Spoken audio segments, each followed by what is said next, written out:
the most important thing that might be done to rectify absolute poverty and maybe to mitigate relative poverty would be the provision of energy as cheaply as possible. And the second most important would be the universal provision of efficient infrastructure.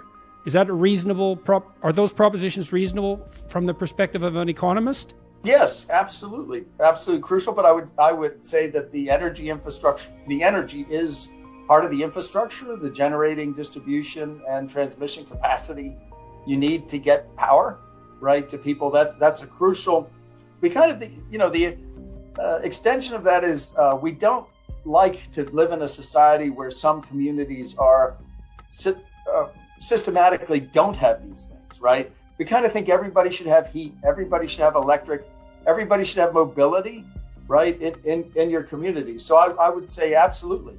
And that's why having these things, there's this big notion of equity, right, which is kind of this amorphous term, and some of us are bothered by the lack of definition. But in infrastructure, it is used generally. I think it's this old notion of universal service, universal access, where it's equitable for all communities to have this. And of course, consider myself to be an old-time regulatory economist, and I'm always harping on how these issues have been studied for a century or longer in these, to provide these basic services as the technology evolves.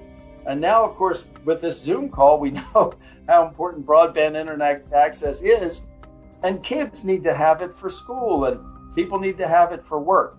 And so we don't want either urban pockets to be left without it, or rural.